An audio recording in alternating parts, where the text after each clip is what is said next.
Hello everyone, my name is Philip Arotue, and today's topic is money myths, what school never taught us about finance. And with me here is Mr. Obetros Abuza. So Mr. Obetros Abuza, can you please tell us a little bit more about yourself? Okay, all right. My name is Abuza Obetros, as you have said. Yeah. I'm a financial trader, market analyst, Okay. a fund manager, and also the founder and CEO of Futures Nezus. Wow. The founder and CEO of Futures Nezus. So can you please tell us a little bit about Futures Nezus? I'd like to know about Futures Nezus. That's why I'm asking. Okay. Futures Nezus Limited is a forward-driven company Okay. that is trying to drive innovation across 4 key sectors, Yeah. which is education, finance, real estate, and technology. Wow. Bridging today's opportunity and tomorrow's possibilities. Bridging today's opportunity and tomorrow's possibilities. Wow, that's a very nice one. That's a very nice intro. I love that. I love Futures Nezus. It's a privilege having you here with us. It's an honor. So I have a couple of questions I would like to ask about a general, what school never taught us, general knowledge about finance. So my first question is, what's the general, according to you, what's the general knowledge about finance for the common man? Because what we are talking about is what school didn't teach us, what school never taught us, money myths school never taught us. So for you, what do you think is a general knowledge of finance for the common man? Okay. First of all, before we talk about the general knowledge for a common man, about finance for a common man, we must first of all talk about the system and structure that has been built by our educational system. Okay. Which is, you go to school, get a good grade, go into the college, come out with a good result, get a job, and start working.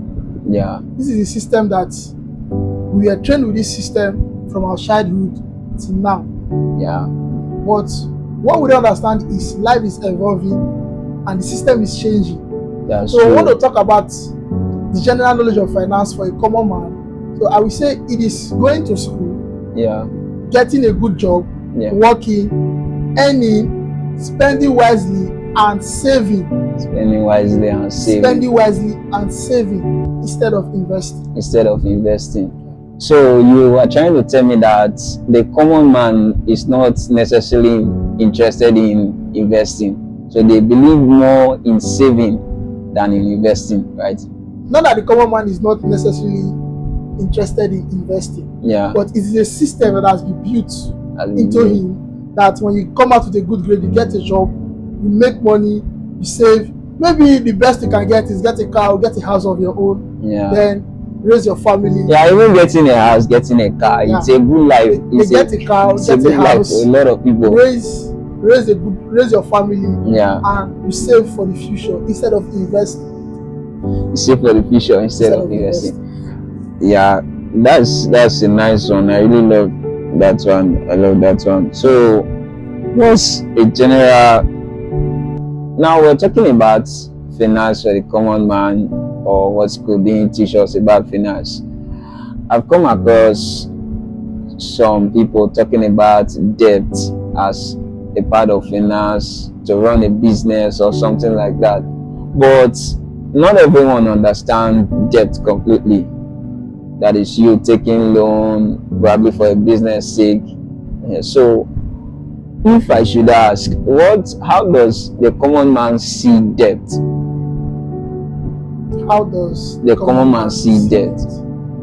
Well, I would say most people are afraid of borrowing money. Most people are afraid of borrowing money because they really don't know how to use the money. So when we talk about debt, we're talking about getting money from maybe a company, a firm, or an institution, or maybe a money lender, somebody who borrows money, or a microfinance bank, so that to borrow money. So getting money from them for a particular period of time, to repay back with, let's say, a 15 to 20% interest rate. So because of the interest rates involved, most of the people around us, or how will I say it, people with the right knowledge knows what to do with debt. Okay. But those that were trained in the system of go to school, make money, and start living well and saving, so they are afraid of debt, in the sense that because most time when a common man wants to borrow money, he borrows money for his need.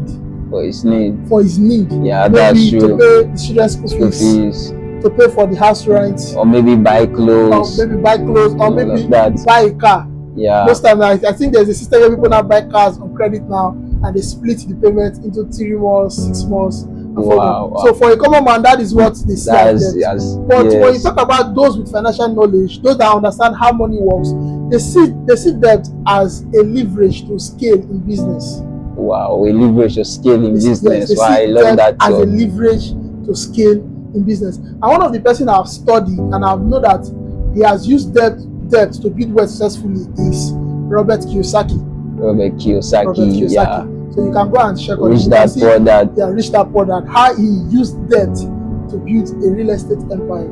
He used debt to secure a real estate empire. So for the common man, debt, he's afraid of debt because he don't want anybody coming to drag him for the money.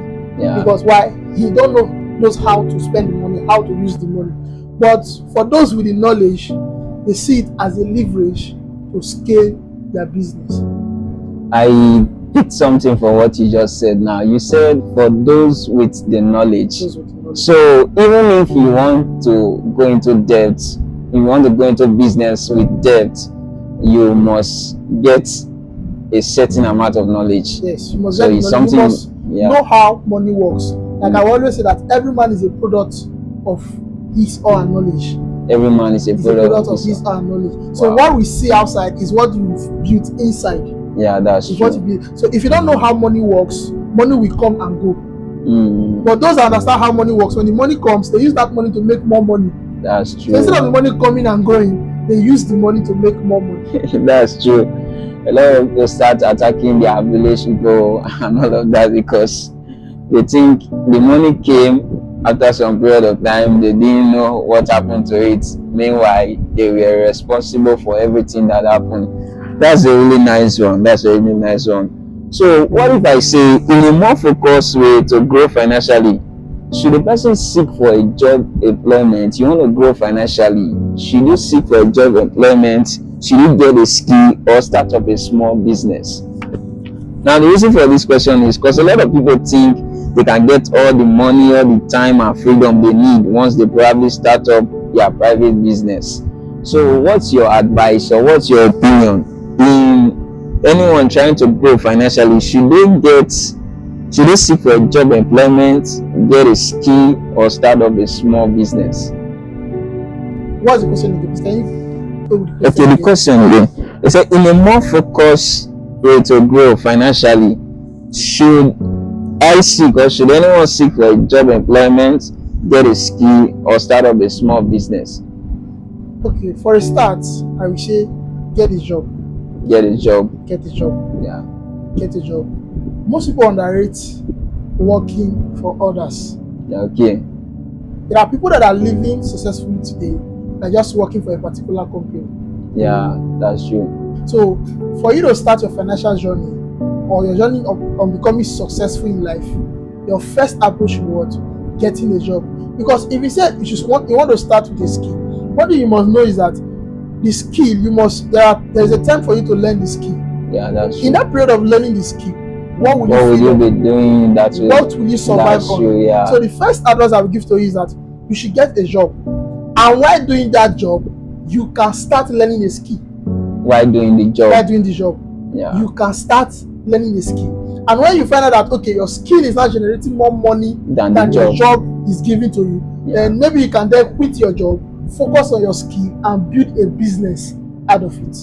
Okay. So what really prompted this question, while we are talking, we talked about the general knowledge of finance for the common man, and then people think like, okay, I don't want to be a common man, so in order for me not to be a common man, I don't want to go to school to get a job, so no need for me to get a job.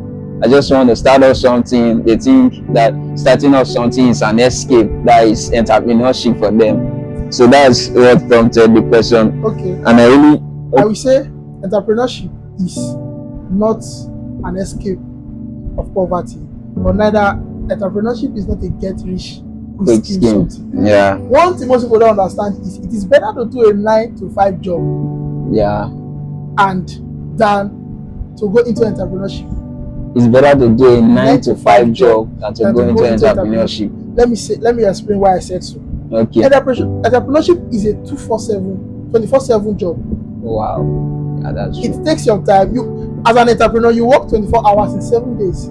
That's true. But you working under a firm, under a company, you have a limited time of work, maybe 9 to 5, or let's say 8 to 6, or at most 9 to 7. Even some people have shifts in their jobs. Some people have shifts on their job. So do not come into entrepreneurship because you want to escape the system of 9 to 5. Yeah. You're getting it? Because it is not easy to build a business from scratch. That's true. And when building a business, what will you survive on? That's why I said the first thing you should do is to what? Is to get a job. While doing your job, you can learn a skill alongside. Then when your skills start paying you, you can then quit your job and build a business out of that skill. Yeah, that's a nice one. That's a nice one. When you already have something that can replace the business, then you can drop the business. Yeah.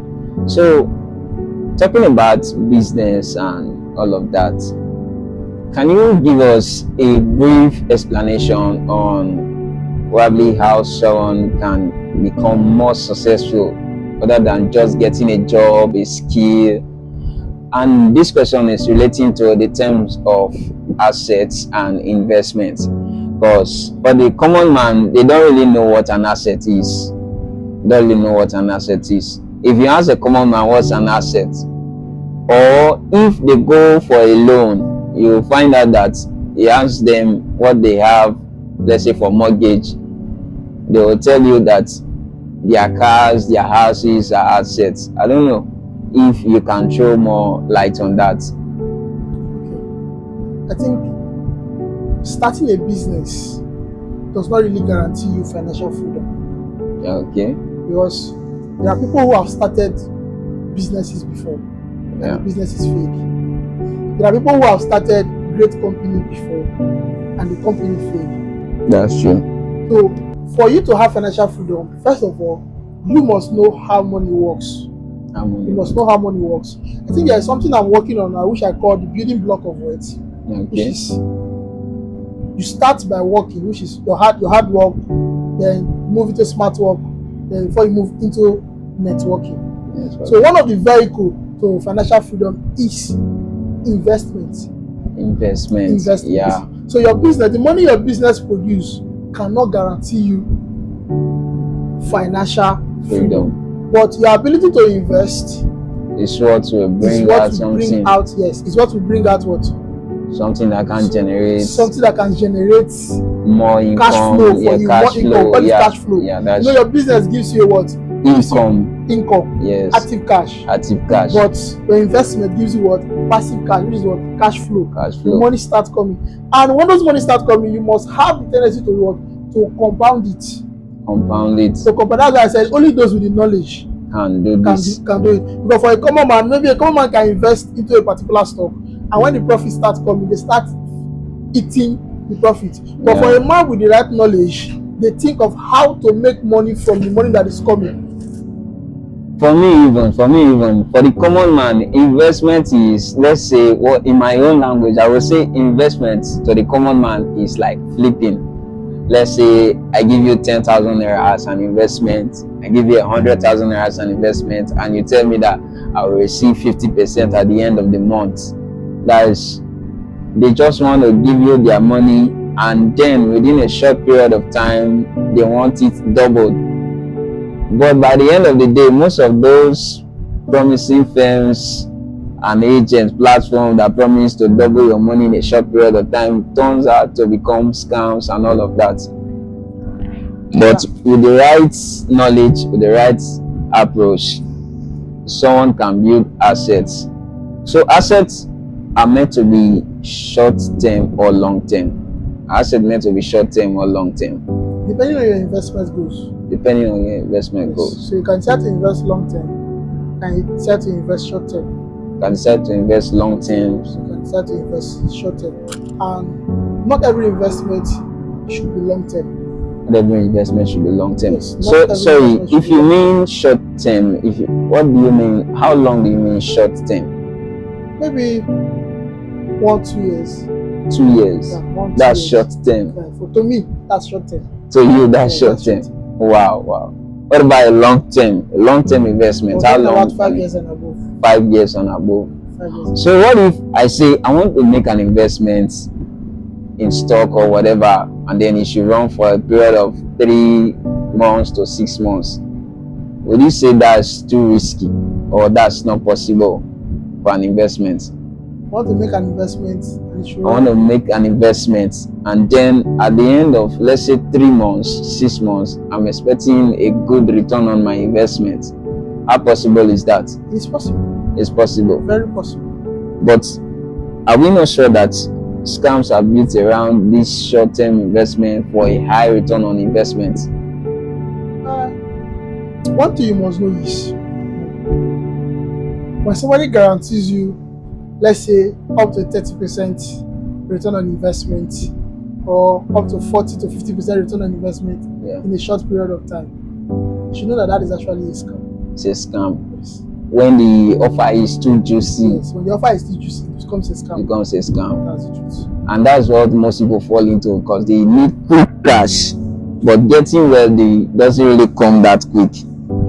But we also find out that in terms of investment, debt, trying to build wealth in general, that school didn't really teach us. There's this thing about fear of investment. People don't invest because they lack proper knowledge, but some of them don't even want to go into it because of fear.